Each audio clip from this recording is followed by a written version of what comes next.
자, 오늘은 분향단인데요. 항상 복습을 하죠. 어떤 거 문제로 복습하죠. 문제와 답으로. 한번 6강 34페이지 문제와 답 한번 보겠습니다. 자, 답을 다 풀어 오셨나요? 푸는데 조금 어려운 문제가 있었나요? 아, 있었어요. 어떤 겁니까? 한번 보겠습니다. 1번 아론의 쌍난 지팡이를 어디에 보관하라고 하셨습니까? 예, 언약궤, 다른 말로 하면 증거궤. 아론의 쌍난 지팡이는 선택과 반역의 표징이죠. 그 보관하라고 하면서 이 반역의 표징을 삼아가지고 그 교훈을 삼으란 얘기죠. 2번 살구나무는 히브리어로 무엇입니까? 히브리어로 살구나무. 원래는 아몬드 나무죠. 아몬드 나무인데 어디 나왔지 않습니까? 30페이지 나오지 않습니까? 30페이지 넷째 줄에 나오죠. 쉐케드 되어 있는데 제가 바꾸라고 했죠. 샤케드라고. 샤케드입니다. 샤케드. 샤케드인데 이거는 그 뜻이 있죠. 원래 그 뜻은 동사 세카드에서 나온 단어인데 이 동사는 경계하다, 망보다 뭐 이런 뜻이라고 했습니다. 그러니까 왜 경계하다, 망보다냐면요. 이 아몬드 나무, 살구나무가 겨울을 나면서 봄이 언제 오는가 이제 망보는 겁니다. 경계하다 하고 있다가 봄이 딱 찾아오면 날씨가 쫙 풀리면은 제일 먼저 꽃을 딱 펴가지고 만개하는 꽃이에요. 그래서 뜻이 그겁니다. 망보다 경계하다. 그래서 이 살구나무를 봄의 전령이라고 부르죠.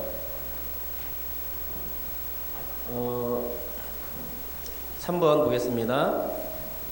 스가랴의 환상에서 중점을 두고 있는 것은 무엇입니까? 예, 성전의 재건, 성전의 완성, 뭐 그렇게 쓰면 되겠습니다. 성전의 완성이죠. 성전 완공을 하는 데 있어서 그 힘을 썼던 대표적인 사람이 스룹바벨이죠. 그리고 또 여호수아, 여호수아와 스룹바벨을 두 감람나무라고 얘기하는 것 같아요. 그 스가랴에서는. 근데 이거는 그 두 사람은 왕, 한 사람은 또 대제사장이죠. 이거는 예수님을 가리키는 거죠. 성전을 가리키는 겁니다. 성전. 두 사람이 예수님을 가리키는데 예수님은 또 성전이니까. 그리고 또 스가랴 환상이 또 그 성전 건축을 가리키고 있습니다. 4번 보겠습니다. 시리아의 통치에서 반란을 일으켜 독립과 성전 청결을 가져온 지도자는 누구입니까? 예, 누구예요? 마카비입니다. 마카비. 예.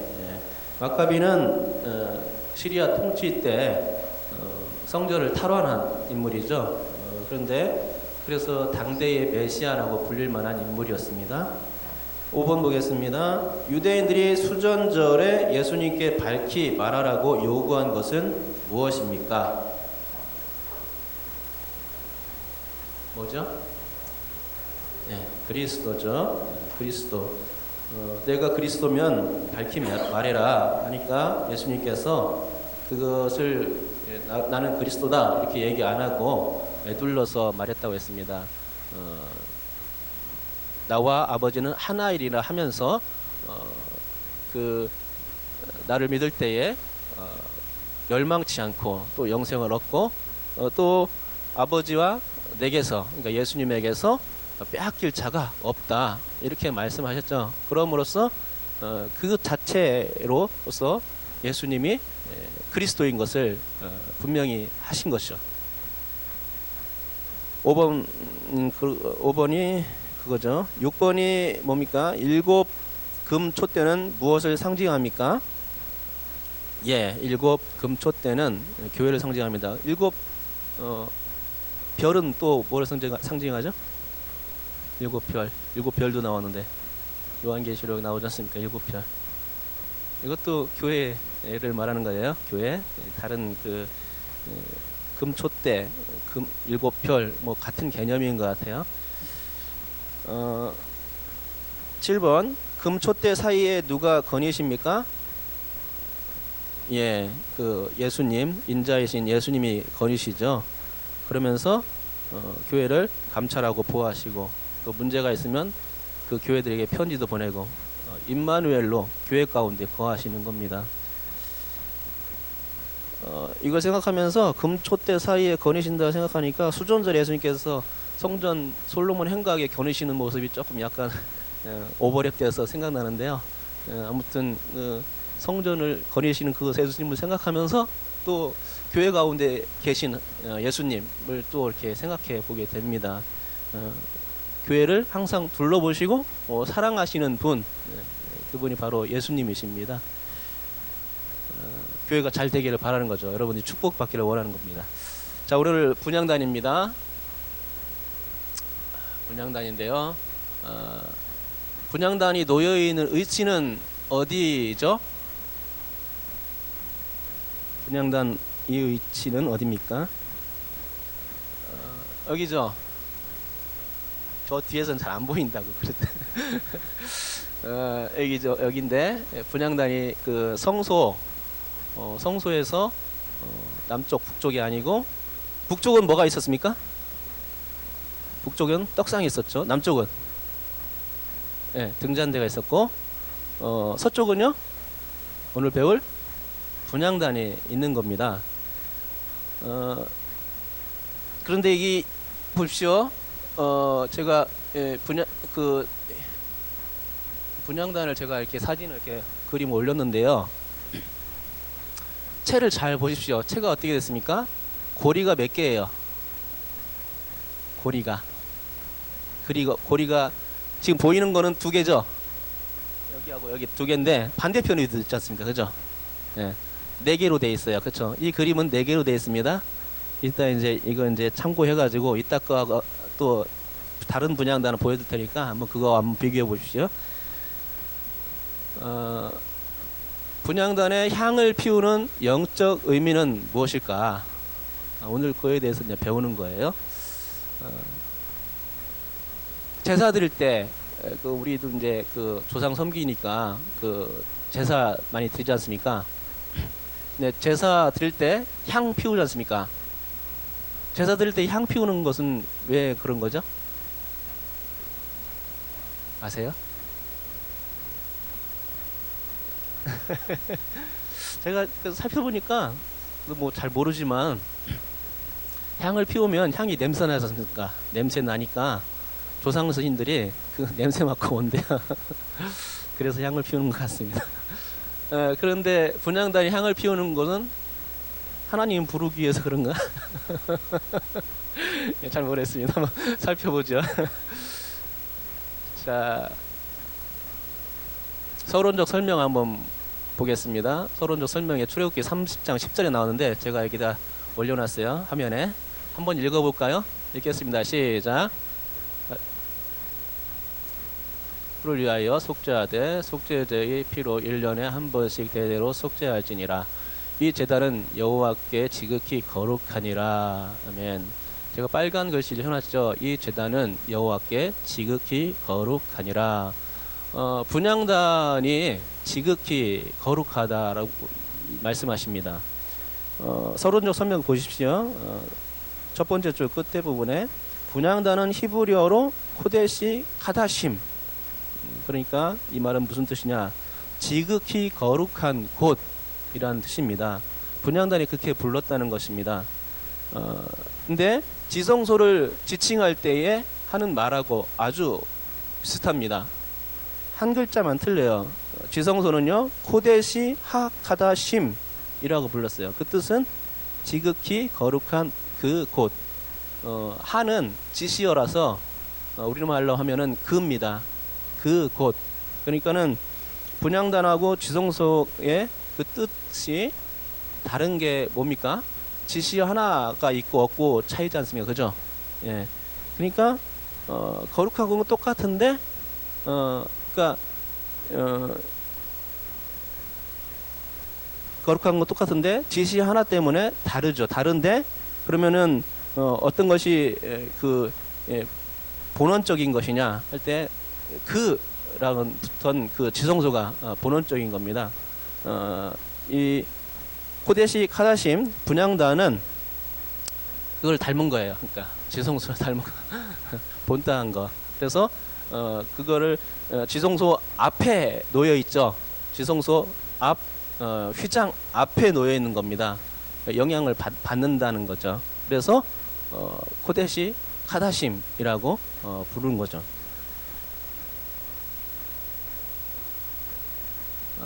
분향단의 식양을 이제 보는데요. 성경에 보면은 두 군데의 분향단이 또 식양이 나오죠. 근데 출애굽기 30장 1절부터 10절까지는 이렇게 만들어라 명령이고 37장 25절부터 29절까지는 이렇게 만들었다 하는 겁니다. 사이즈를 볼까요? 일단은요, 분향장 식양 그 가로 있죠. 가로 채우기 한번 해보십시오. 출애굽기 30장을 일단은 펴놓으세요. 계속 볼 거니까. 출애굽기 30장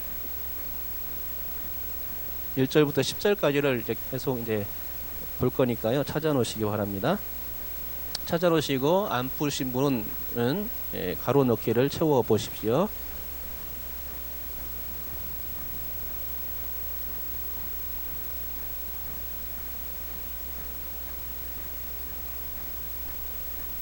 자, 오늘은 그래도 많이 공부를 해오신 것 같아요. 딱 보니까. 네. 자, 그러면요. 다 찾아오시고 또 써놨다고 생각하고 한번 읽어보겠습니다.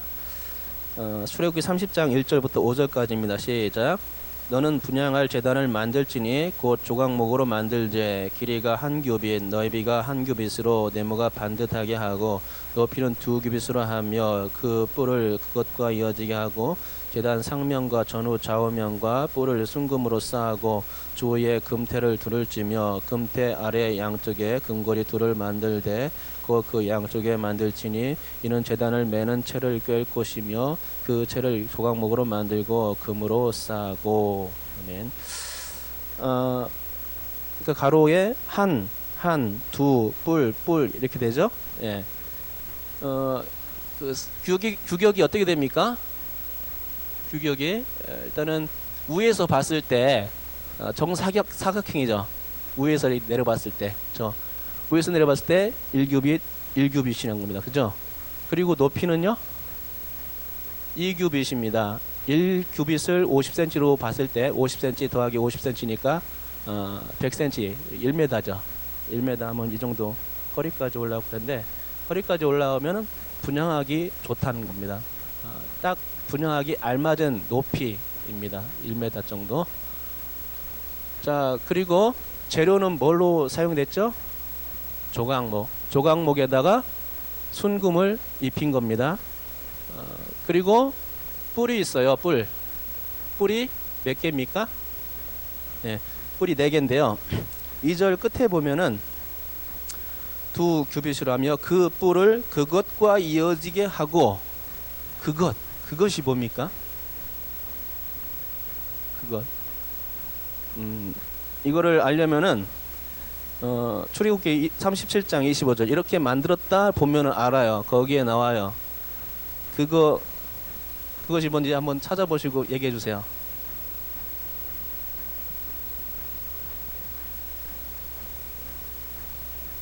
뭡니까?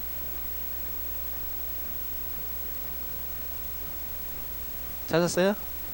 그것. 예, 나왔죠. 제단입니다. 제단. 제단과 이어지게 하고, 그러니까 이게 분향하는 그 위에 윗면을 말하는 거죠. 제단면과 이게 뿔이 이어졌지 않습니까? 제단면 바닥하고 이어졌죠. 뿔들이, 그렇죠? 그 얘기예요. 지금 제단면 그것. 여기는 30장에는 그것이라고 해서 어떤 건지 모르겠는데 37장에 나오지 않습니까? 재단 면과 이게 뿔이 붙어 있는 거죠. 연결되어 있는 겁니다. 그래서 연결 지은 그 뿔들이 4개가 있게 만들었다 이겁니다. 그리고 그 재단 상면과, 그러니까 재단 상면하고 뿔이 연결된 거죠. 전후 좌우면을 순금으로 싸고 금태를 둘렀습니다. 여기 보이죠? 그림에 금태 둘렀죠. 예, 사방으로 금태 둘렀습니다. 그리고 금고리 4절에 보니까 금태 아래 양쪽에 금고리 몇 개요? 2개. 4개라고 되어 있어요? 2개라고 되어 있어요. 2개. 고리 둘을 만들 때, 금고리 둘을 만들 때 곧 그 양쪽에 만들지니 했으니까, 아까 그림 봤죠? 첫 번째 그림 고리 몇 개였어요? 4개. 그러니까 4개 틀린 거예요. 고리 2개입니다. 고리 2개. 이렇게 이쪽 면 저쪽 면, 그쵸? 요 면에 있을지도 모르겠어요. 여기다가 해놨어요. 이거는, 그죠? 평평한 면에다 하는 게 아니라 귀퉁에다가 해놨어요. 이거는 정확히 귀퉁인지 평평한 면인지 모르겠는데 고리는 2개입니다. 아시죠? 고리 2개. 2개고 채를 만들어서, 채도 역시 조각목으로 만들고 또 금으로 쌌죠. 다 순금입니다. 순금. 겉에서 딱 볼 때는 반짝반짝 다 순금입니다. 안에 조각목이 하나도 안 보여요. 이게 이제 분향단의 식양입니다. 자, 분향단의 그럼 위치. 분향단의 위치는 우리가 아까 얘기할 때는 제가 이렇게 얘기했죠. 성소를 기준으로 해서 서쪽에 있다. 근데 성경은 그렇게 얘기를 안 해요. 성소를 기준으로 서쪽에 있다. 남쪽, 북쪽 뭐 이런 식으로 얘기 안 해요. 그러면 어떻게 얘기하느냐? 분향단의 위치 보면은요, 30장 6절에 나옵니다. 한번 6절 한번 읽어보겠습니다. 시작.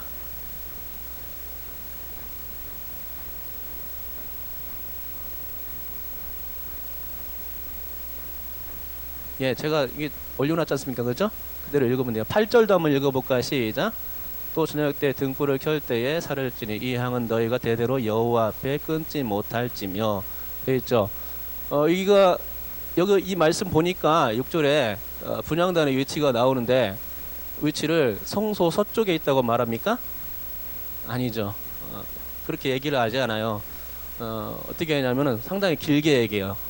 증거계 위, 속죄소 맞은편, 곧 증거계 앞에 있는 휘장 밖에 두라. 이렇게 아주 길게 얘기하죠. 그러면서 어떤 말이 반복되냐면은 속죄소란 말이 2번 반복되죠. 속죄소는 어떤 곳입니까? 밑에 설명 나와 있죠. 내가 너와 만날 곳이라 돼 있죠. 속죄소는 그러면 어디냐? 뭐 그림을 보면요, 여기 이제 언약궤예요. 이게 안에 지성소, 여기는 성소. 분향단은 성소 쪽에 있는 겁니다. 그렇죠? 언약궤는 이 지성소 안에 있고, 위에 지금 뭐가 있습니까? 언약궤 위에 그룹이 있죠. 그룹. 그럼 속죄소는 어디냐? 아까 속죄소라고 되어 있지 않습니까? 그러니까 속죄소가 어디냐 할 때 언약궤 위, 상면, 그리고 그룹, 2명의 천사죠. 그룹이 천사입니다. 2명의 천사 그 사이, 그죠? 여기가 바로 속죄소입니다. 여기가 나와 내가 만날 장소, 나와 너 제사장 너가 만날 장소, 이런 얘기입니다. 그쵸? 속죄소. 그런데 이 지성소에는 아무 때나 못 들어가요. 그쵸? 지성소에는 언제 들어가요? 대속죄일 한 번만 들어갈 수 있어요. 그것도 일반 제사장이 아니라 대제사장만 들어가죠. 그런데 지성소에 못 들어가는데 지성소 대신 역할을 하는 곳이 그럼 어디냐?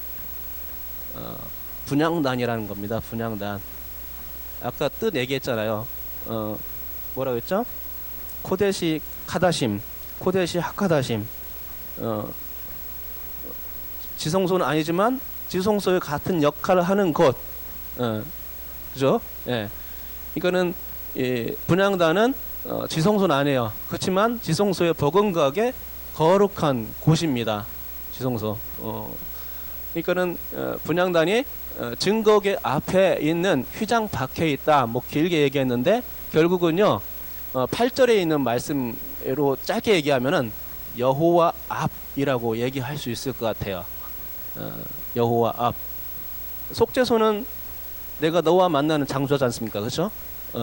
하나님이 계신 장소예요. 하나님을 만나는 장소. 그러니까 결국은 분향단이 위치한 장소는 어디냐? 성소의 서쪽이 아니고 어디냐? 여호와 앞. 예, 여호와 앞이죠. 그 여호와 앞에서 그 분향이 향을 피울 때 그것이 끊이지 않게 해라 하는 것입니다. 위치를 아시겠죠? 그러니까 간단히 말하면은 이렇게 길게 하면 증거계의 속죄소 맞은편 그 증거계 앞에 있는 휘장 밖 이렇게 길게 얘기 안 하고 짧게 얘기하면은 그냥 여호와 앞입니다. 그렇죠? 예, 그렇게 생각하면 될 것 같습니다. 자, 이게 이제 또 그림이 있고 설명드렸고 이제는 관유에 대해서 잠깐 살펴볼게요. 출애굽기 30장 22절에서 33절까지 제가 이게 다 교재에 다 적어져 있죠. 한번 읽어볼까요? 22절부터 33절까지 읽겠습니다. 시작. 여호와께서 모세에게 또 말씀하여 이르시되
예.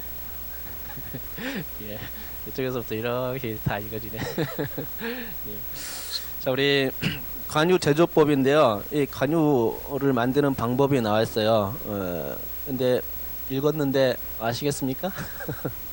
문제를 풀어보세요. 일단은 문제가 제가 7문제를 만들어 놨어요. 7문제를 한번 풀어보시기 바랍니다. 어렵지 않아요. 그냥 본문에 다 나온 얘기니까 풀어보시기 바랍니다.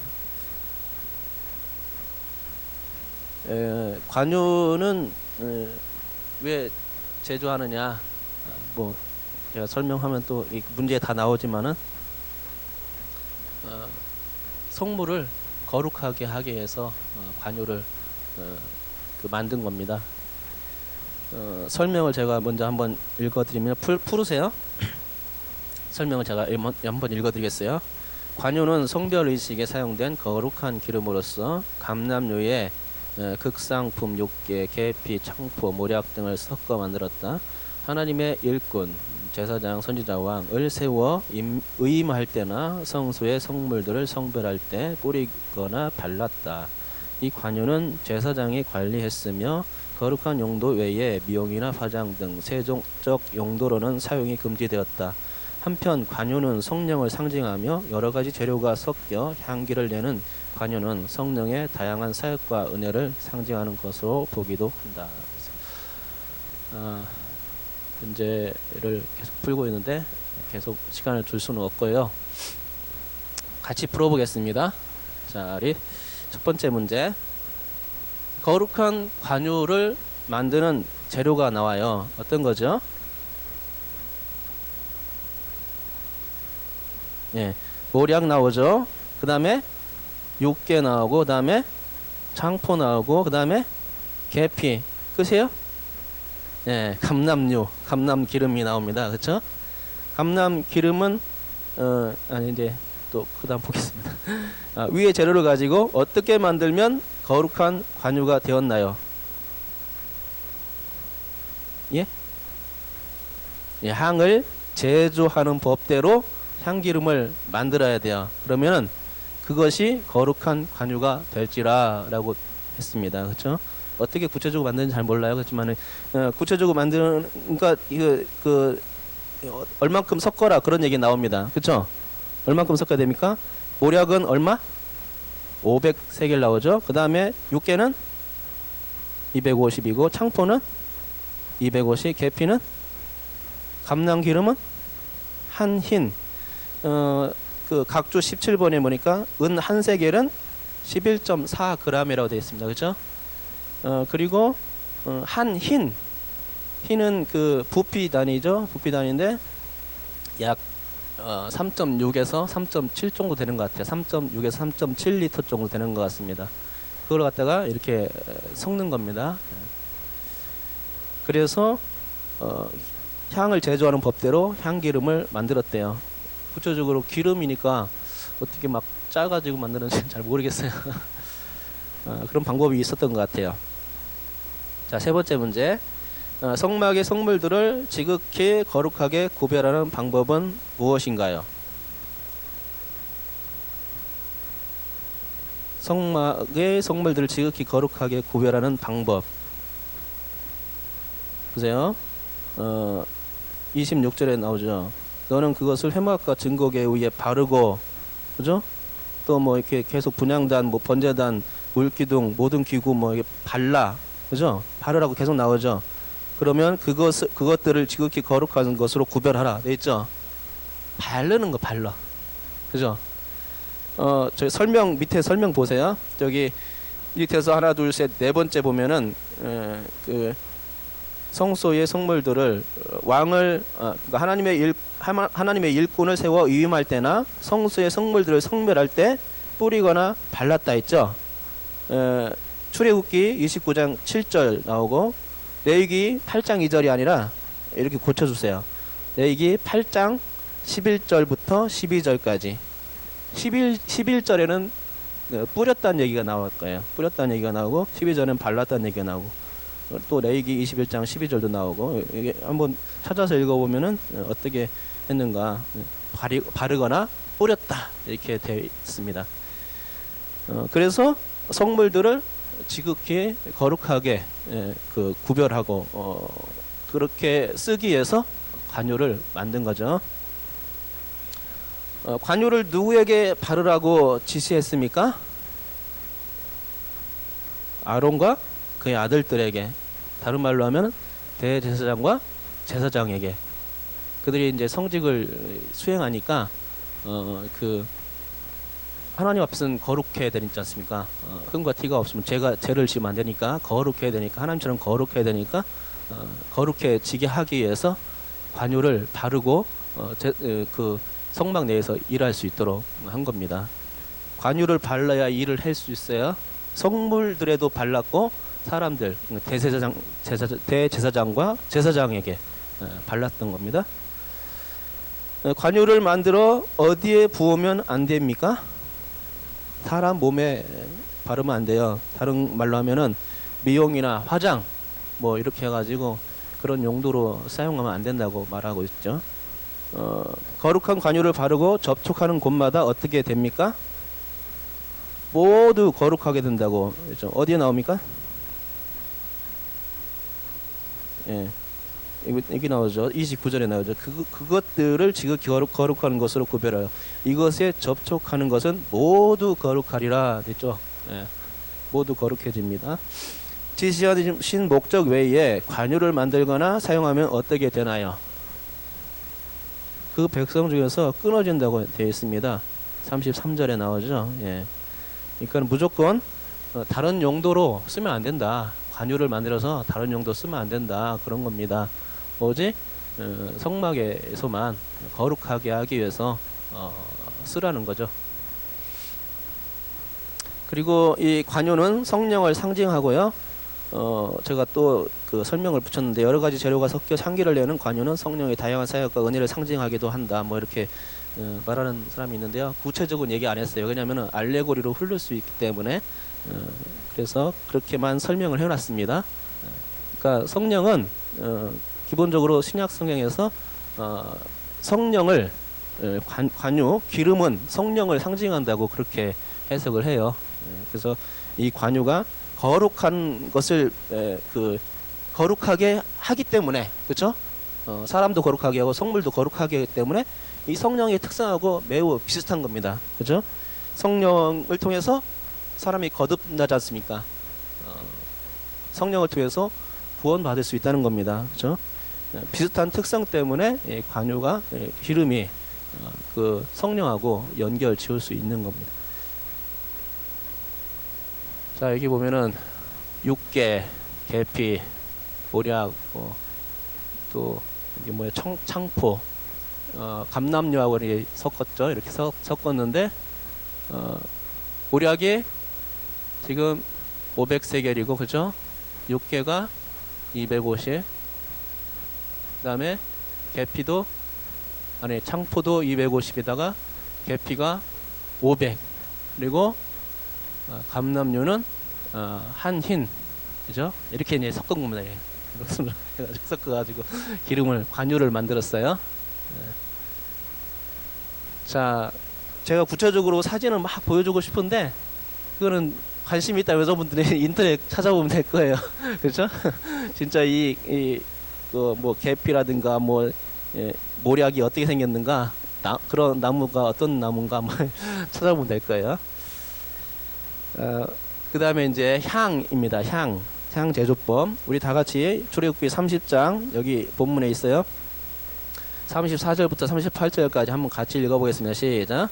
여호와께서 모세에게 이르시되 너는 소합향과 나감향과 풍자향의 향품을 가져다가 그 향품을 유향의 석대 각기 같은 분량으로 하고 그것으로 향을 만들되 향 만드는 법대로 만들고 그것을 소금을 쳐서 성결하게 하고 그 향 얼마를 곱게 찌어 내가 너와 만날 회막한 증거기 앞에 두라.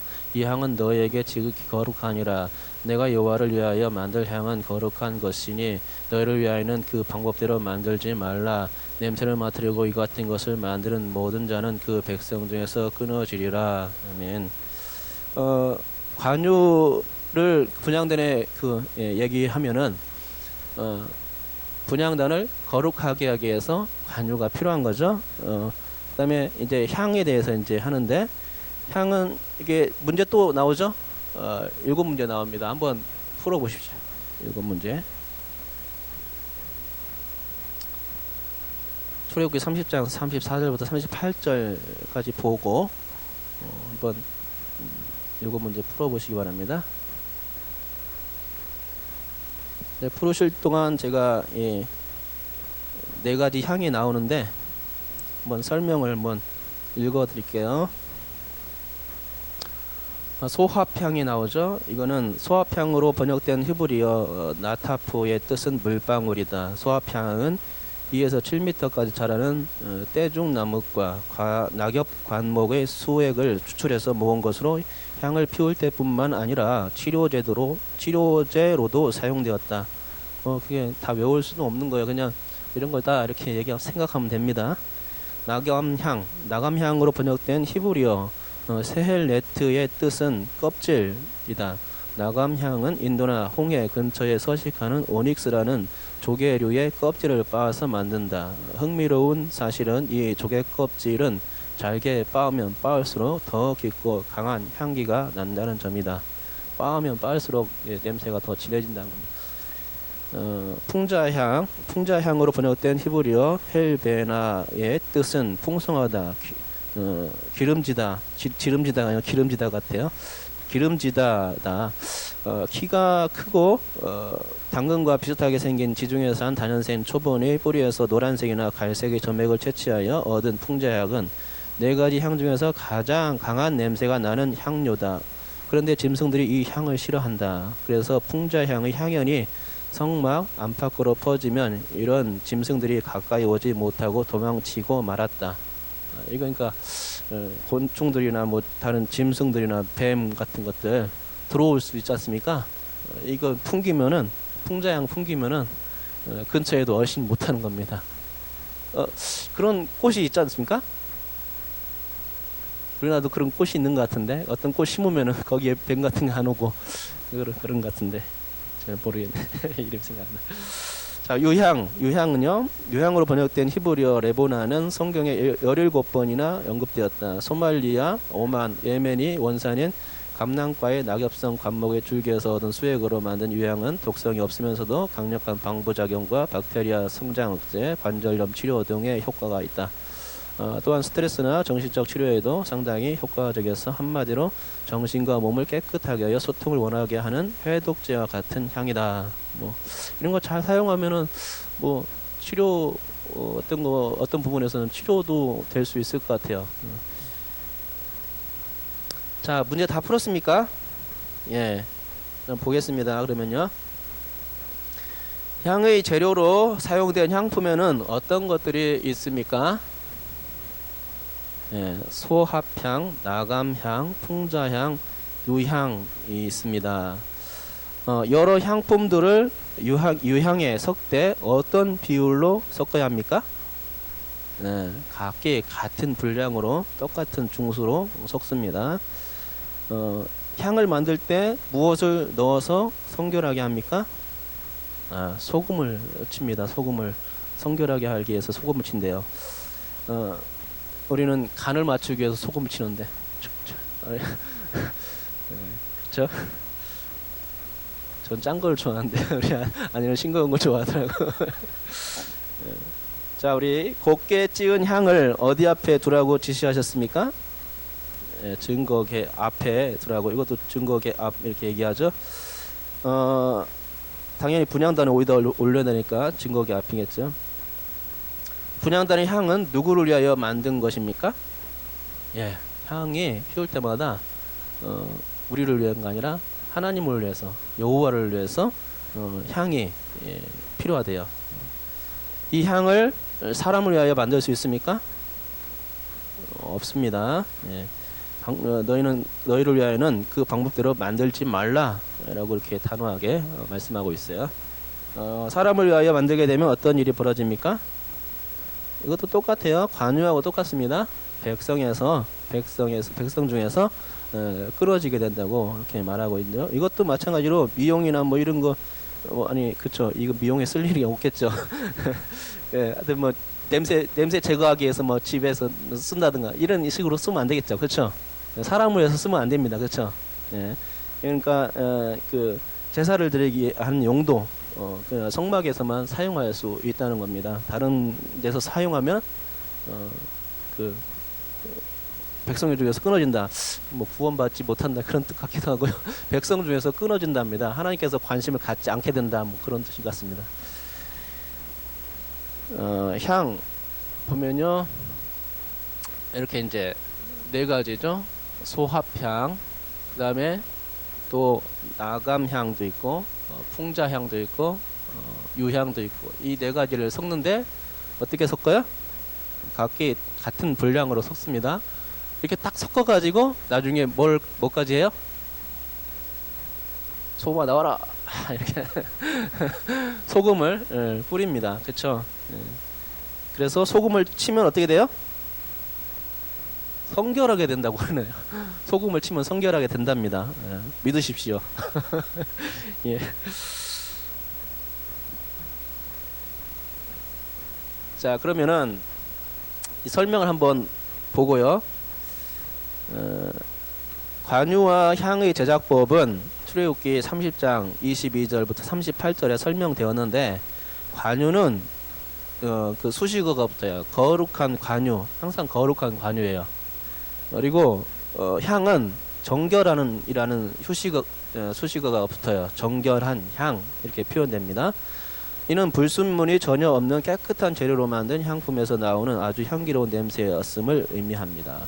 소합향, 나감향, 풍자향, 유향은 모두 이스라엘 땅에서 구할 수가 없어서 100% 수입해야 할 만큼 최고급 향료였습니다. 이스라엘 땅에서 구입할 수 없다고 그죠? 관유를 만들 때도 역시 마찬가지로 거의 외국에서 가져왔던 것 같아요. 그리고 뭐 보니까 육개는 뭐 중국산, 뭐 그다음에 창포는 인도산, 모략은 아라비아산, 뭐 또 뭐가 있습니까? 계피는 중국산, 뭐 이런 식으로 해가지고 이스라엘 땅에서는 잘 나지 않는 그런 것들, 비싼 물품들입니다. 수입품들이 원래 그렇지 않습니까? 예. 최고급품으로 만들어진 겁니다. 관유든 아니면은 향이든 최고급품으로 만들어졌다. 그죠? 100% 수입해서 만든 최고급 향료였다. 만드는 방식은 소야팜, 아까 배웠죠? 나가명 풍자향, 또 유향 섞어가지고 같은 중수로 하고, 그다음에 소금을 넣어가지고 성결케 했다. 그죠? 그중 일부를 가지고 곱게 찌어 회막안 증거계, 이것도 굉장히 길게 설명이 되는데, 여호와 앞에 분향단 위에 그냥 두었다 이렇게 생각하면 됩니다. 여호와 앞에 분향단 위에. 관유와 마찬가지로 또 향 또한 세속적 목적으로는 사용을 금하였고, 향을 만드는 법대로 만들어야 했으며, 이는 여호와를 위하여 만들어졌다고 설명드렸죠. 자, 이제 분향의 사역 한번 거기 말씀이 나오는데 30장 6절부터 10절까지 말씀이 있고 가로 넣기가 있습니다. 한번 가로 넣기를 한번 채워보십시오. 채웠어요. 그러면요 우리 한번 읽어보겠습니다. 다 같이 읽겠습니다. 시작. 그 제단을 증거궤의 속죄소 맞은편 곧 증거궤 앞에 있는 휘장 밖에 두라. 그 속죄소는 내가 너와 만날 것이며 아론이 아침마다 그 위에 향기로운 향을 사르되 등불을 손질할 때에 살을 찌며 또 저녁 때 등불을 켤 때에 살을 찌니 이 향은 너희가 대대로 여호와 앞에 끊지 못할지며 너희는 그 위에 다른 향을 사르지 말며 번제나 소제를 드리지 말며 전제에 소를 붓지 말며 아론이 1년에 한 번씩 이 향단불을 위하여 속죄하되 속죄제의 피로 1년에 한 번씩 대대로 속죄할지니라. 이 제단은 여호와께 지극히 거룩하니라. 지극히 거룩하단 말이 또 쓰였죠. 그 분향시 주의점이 있는데 그 일단은 제사장 사역에 이게 이제 먼저 나오죠. 제사장 사역을 제가 한번 읽으면서 설명드리겠습니다.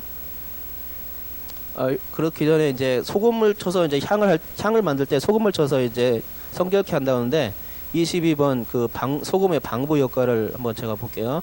하나님의 언약의 불변성을 상징한다고 본다. 성도는 불변한 하나님의 언약을 붙잡고 기도해야 한다. 불변성. 그러니까는 소금을 치면 어떻겠습니까? 소금기가 있으면은 부패가 잘 안 되죠. 그런 뭐 오래 간다는 겁니다. 소금이 들어가 있으면은 방부 효과가 있는 거죠. 그래서 이거를 이제 뭐 이렇게 말씀에 적용하면은 하나님의 언약의 불변성 뭐 이렇게 이제 연결시키는 것 같습니다. 제사장의 사역을 한번 보면요. 분향단과 관련한 제사장은 먼저 관유와 향을 제조하는 법에 따라 만들었고 그 만든 관유를 가지고 분향단에 발라서 지극히 거룩한 것으로 구별했죠. 향은 곱게 빻아서 아침과 저녁으로 분향했습니다. 아침과 저녁으로.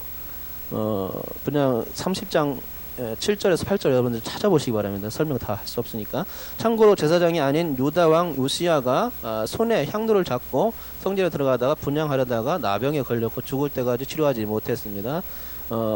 분향단이 향은 여호와를 위하여 만든 것이었는데 이 향은 너희에게 지극히 거룩하니라는 말씀처럼 제사를 수행하는 제사장들에게 있어 지극히 거룩한 것으로 작용했습니다. 또한 아론이 대속죄일에 한 번씩 향단불을 하여 속죄제의 피로 속죄하였는데 이렇게 하여 제단을 지극히 거룩하게 하였습니다. 이 향은 여호와 앞에 대대로 끊지 못하도록 규정되었습니다. 따라서 제사장이 드리는 분향의 제사는 끊이지 말아야 했습니다. 분향시 주요점까지 한번 계속 볼게요. 우리 같이 한번 읽어볼까요? 시작. 다른 향을 사르지 말아야 했고 번제나 소제를 드리지 말고 전제에 술도 붓지 말아야 했다. 나답과 아비후가 여호와께서 명하시지 않으신 다른 불을 담아 여호와 앞에 분향하였다가 불이 그들을 삼켜 죽임을 당했다. 번제는 연기가 제물로부터 하나님께 올라가는 것을 의미하는데 제물을 완전히 태워서 드리는 제사로서 일반적으로 소제나 전제와 함께 드려졌다. 소제는 선물, 헌물을 뜻하며 곡식으로 드려지는 제사를 말한다. 전제는 피를 상징하는 포도주를 붓는 의식을 말한다. 전제를 관제라고도 하며 포도주 외에 술, 기름, 피를 등을 부어 드렸다. 바울은 성도들의 신앙 성장을 위해 자신의 생명까지도 기꺼이 바치겠다는 의미로 이 단어를 사용하였다. 이런 제사들은 여호와께 향기로운 냄새가 되는 제사였는데 그럼에도 불구하고 하나님은 분향할 때에 이런 제사들을 금지하셨다. 향을 사를 때에 이런 전제나 소제도 같이 해서 이렇게 하지 않도록 못하도록 했어요. 오직 향만 사르도록 그렇게 했다는 겁니다. 다른 향을 사르지 말아야 했다는 것이죠. 오직 그 향 제조법에 의해서 만들어진 향만 그 분향할 때 쓰인 겁니다. 분향시 주의점을 간단히 설명해 보면은 일단은 아침과 저녁에 분향했죠. 아침 이거는 그 등잔 때 손질할 때 그 시점에 맞춰 가지고 저녁 때 등잔대에 불을 붙이죠. 예. 그리고 아침이 되면은 청소한단 말입니다. 그럴 때마다 등잔대 점검하면서 같이 분향을 한 겁니다. 아침 저녁 2번. 예. 그리고 이것을 그날만 하는 것이 아니라 맨날 똑같이 계속 해야 돼요. 끊이지 말도록. 그죠? 그리고 다른 불 드리면 안 됩니다. 다른 불이란 것이 무엇입니까? 다른 불은 거기 번제단을 만들고 첫 번째 제사 드릴 때에 하늘에서 불이 내려왔죠. 그 불입니다. 인위적인 사람들이 만든 불이 아니고 하늘에서 내린 불만 사용해서 거기 그 불로 향을 사르라는 얘기입니다. 그렇죠? 다른 불. 그러니까는 누가 그 다른 불 들이다가 죽었어요? 나답과 아비후가 그랬지 않습니까? 그렇죠? 다른 향을 사르다가 죽었어요. 그럼 절대 안 되고 또 다른 방법도 나옵니다. 그 우시야 왕이 그 분향하다가 어떻게 문둥병이 들었죠. 네. 이거 다른 방법입니다. 제사장만 해야 하는 일인데 왕이 막 나서가지고 교만해져가지고 자기가 하겠다고. 그래서 이거 다른 방법을 사용한 거죠. 그리고 다른 방법 또 어떤 겁니까? 다른 그 소제나 전제, 뭐 번제 이런 거하고 같이 해가지고 이제 드리는 이런 제사는 안 된다 이거죠. 오로지 향만 살라 그겁니다. 다른 방법은 안 됩니다. 다른 방법 안 돼. 그리고 1년에 한 번씩 향단을 위한 속죄를 해라. 이겁니다. 네 가지 정도가 분향할 때 주의점이라고 생각합니다. 자, 이제 번제단과 분향단의 비교. 번제단도 뿔이 4개 있고 분향단도 뿔이 4개 있고 둘 다 그 피가 발라졌죠. 피가 뿌려졌는데 일단은 거기 말씀들 번제단과 분향단의 비교 있죠. 말씀들 몇 구절 이렇게 딱 적어놨는데 일단 한번 다 같이 한번 읽어보겠습니다. 시작. 아론이 1년에 한 번씩 이 향단 뿔을 위하여 속죄하되 속죄자의 피로 1년에 한 번씩 대대로 속죄할지니라. 이 제단은 여호와께 지극히 거룩하니라. 너희는 그 위에 다른 향을 사르지 말며 번제나 소제를 드리지 말며 전제의 술을 붓지 말며 아론의 아들 나답과 아비후가 각기 향로를 가져다가 여호와께서 명하시지 아니하신 다른 불을 담아 여호와 앞에 분향하였더니 우시아가 손으로 향로를 잡고 분향하러 하다가 화를 내니 그가 대적에게 화를 낼 때에 여호와의 전 안 향단 곁 제사장들 앞에서 그의 이마에 나병이 생긴지라. 그 날에는 너희가 아무것도 내게 묻지 아니하리라. 내가 진실로 너희에게 이르노니 너희가 무엇이든지 아버지께 구하는 것을 내 이름으로 주시리라. 내가 그들을 위하여 비옵나니 내가 비옵는 것은 세상을 위함이 아니요 내게 주신 자들을 위함이니이다. 그들은 아버지의 것이로소이다. 또 무엇을 하든지 말이나 이래나 다 주 예수 이름으로 하고 그를 힘입어 하나님께 아버지께 감사하라. 이 일의 분수를 넘어서 형제를 해하지 말라. 이는 우리가 너에게 미리 말하고 증언한 것과 같이 이 모든 일에 주께서 신원하여 주심이라. 아멘. 설명을 그러니까 제가 한번 번제단 설명 한번 읽어보겠습니다. 번제단은 지은 죄를 용서받기 위해서 드리는 희생 드리는 제단이죠. 그런데 분향단은요? 분향단은 관유로 성별된 상태에서 이미 성별된 상태, 관유를 부어가지고 성별된 상태, 거룩하게 된 상태에서 향을 사르는 제단입니다. 그죠? 대속제일에 향단의 뿔에 번제물의 피를 뿌린 이유를 신학적으로 설명하자면 기도가 그리스도의 희생의 피로 말미암아 하나님과 연결될 수 있는 근거이기 때문이다. 라고 설명을 드렸고요. 결코 이 피뿌림은 죄의 제거를 위한 피뿌림이 아니라 성도는 이미 번제단의 과정의 가운데서 속죄 부분이 해결된 상태입니다. 그리고 분향단이 또 거룩하게 된 상태죠. 그렇기 때문에 이 속죄하고는 그 연결이 되지 않습니다. 먼저 다 속죄된 겁니다.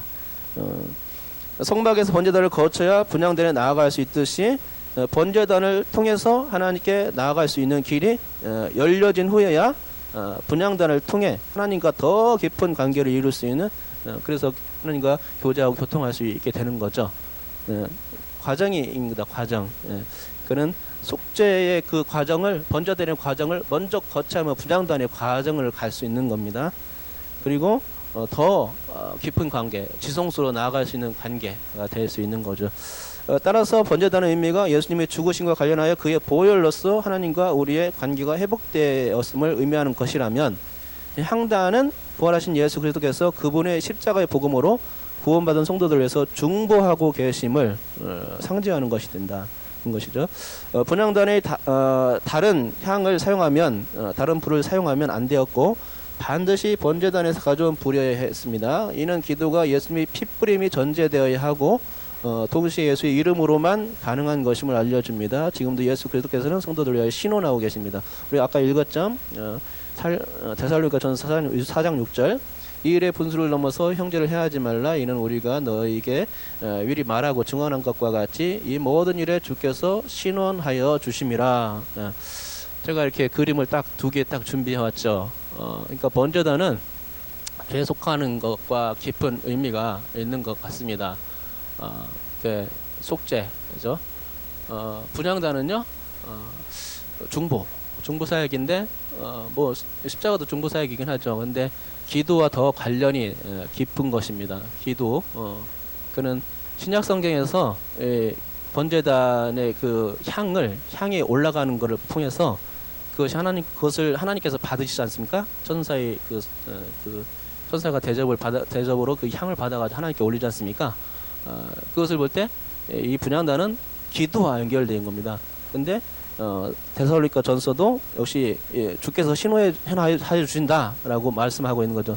더군다나 이 분향단은 어디 앞에 있냐면요, 휘장 앞에 있어요. 휘장 앞에 보세요. 휘장이 어떤 건가 보세요. 그 40페이지 맨 밑에 보면은 두 번째 밑에서 두 번째로 구절이 나오는데 히브리서 10장 20절입니다. 그 길은 우리를 향하여 휘장 가운데로 열어 놓으신 새로운 살 길이요 휴장은 그의 육체니라. 예수님을 통과해야 됩니다. 우리가 기도를 끝날 때 이렇게 해야죠. 예수님, 그러니까 십자가는 이거죠. 수직과 수평을 잇는 거죠. 그러니까는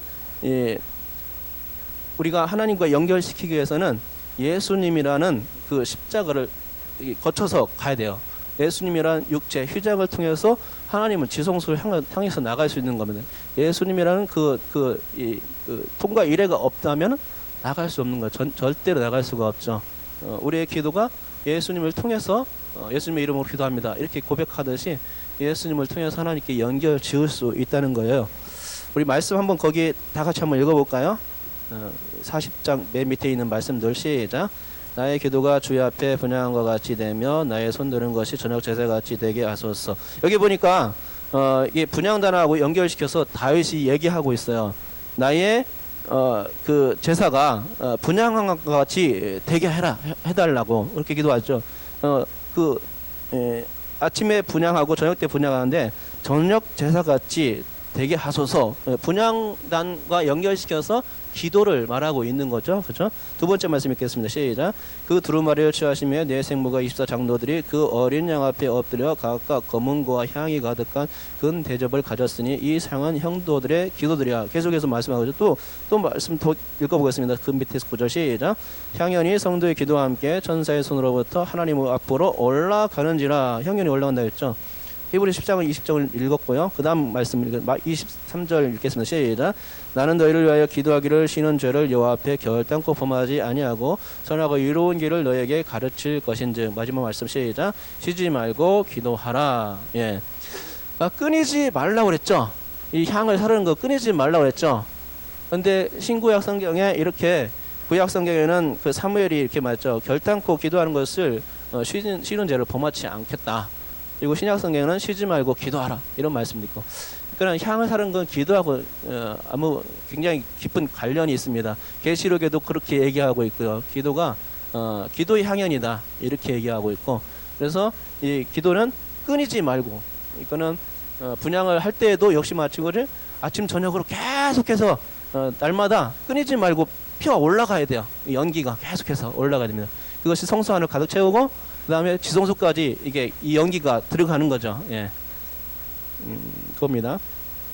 자, 설명을 제가 보겠습니다. 다윗은 분향하는 행위를 기도와 동일시하였으며, 계시록의 말씀에도 향과 향연을 언급할 때 그것이 성도들의 기도라고 명시한다. 이 기도는 향연이 되어 하늘로 올라가고 이를 천사들이 금대접에 담아 하나님 앞에 드린다. 분향단을 속죄소와 증거가 앞에 있는 휘장 밖에 두라고 출애굽기 30장 6절은 말씀하고 있는데, 히브리서 10장 20절에서 휘장은 곧 그의 육체니라라고 지적함으로써 휘장이 곧 예수 그리스도이심을 증거한다. 그렇다면 분향단을 휘장 앞에 두라는 의미는 분향의 제사를 드릴 때 예수님 앞에서 제사는 의미가 될 것이다.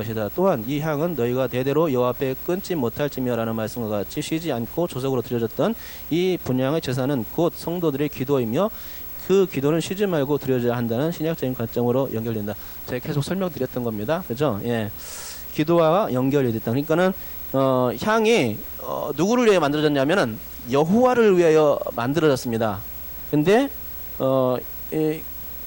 이 향이요, 너희에게, 이 향은 너희에게 지극히 거룩하니라 라고도 말하고 있어요.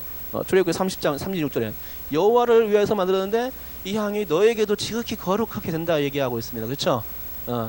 그렇다면은 이 향이 그 향이 올라갈 때 피울 때마다 우리도 지극히 거룩하게 되고, 지극히 이게 그 향이 피어날 때마다 또 하나님께서 기뻐하시는 겁니다. 그렇죠? 근데 그것을 볼 때에 이 향이 또 신약성에서 얘기하는 것도 그렇고, 이게 이제 그러니까 이 하나님을 속죄소 만나는 장소인데, 우리가 속죄소 직접 그 구약 시대에는 들어갈 수가 없었습니다. 들어갈 수가 없었지만은 들어갈 수 거의 흡사한 방법이 있었는데, 그것이 분향단 앞에 서는 겁니다.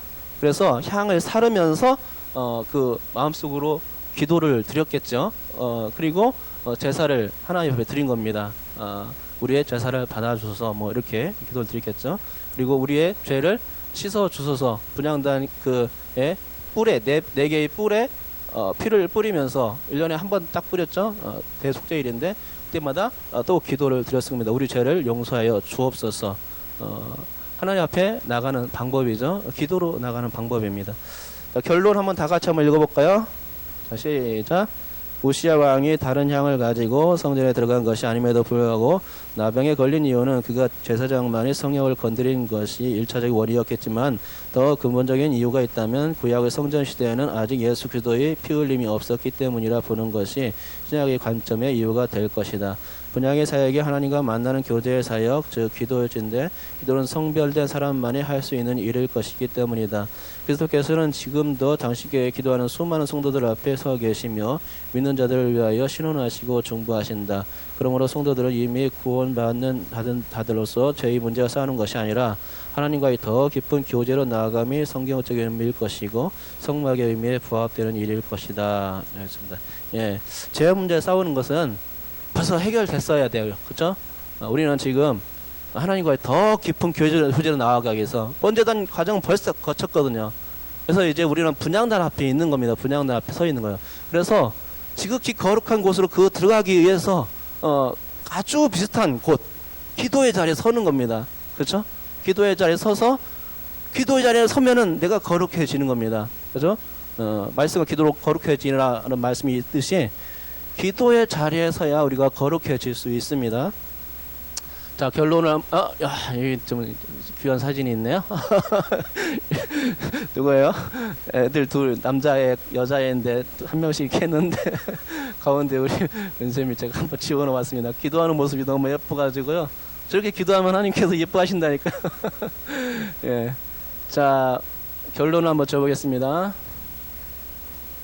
자, 이거는 증거계 앞, 증거계 앞, 그러니까는 이 증거계 앞이라는 것은 분향단을 가리키죠.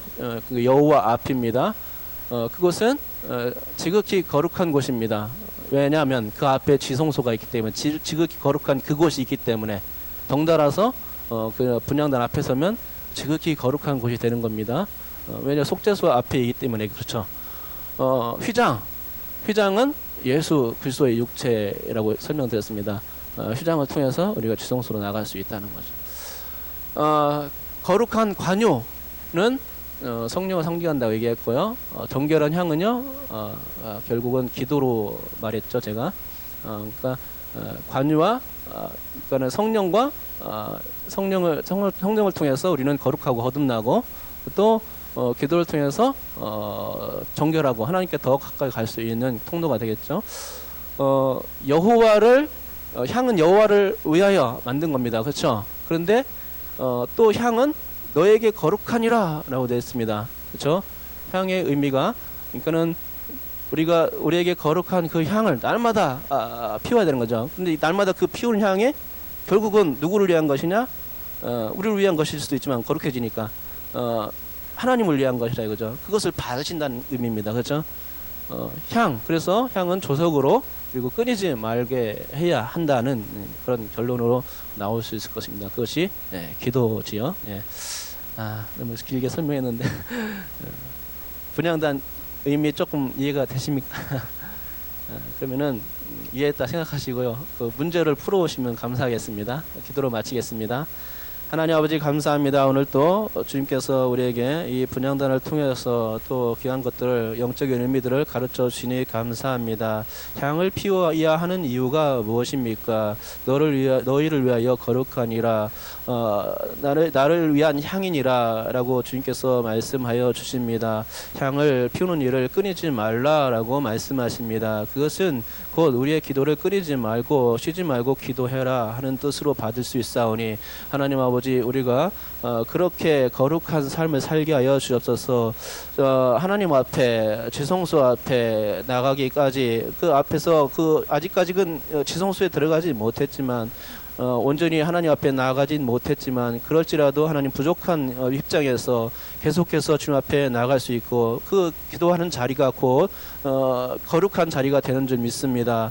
하나님, 우리가 거룩해지기를 소원하며 주님 앞에 더욱더 나아갈 수 있게 인도하여 주옵시고, 우리가 하나님 아버지 그렇게 됨으로 주님께서 기뻐하시는 영적인 삶, 더 주님과 교제가 깊어질 수 있는, 하나님과의 교제가 더 깊어질 수 있는, 예수님을 통해서 우리가 더욱더 하나님 앞으로 나아가질 수 있는 하나님 그런 생활이 되게 도와주시옵소서.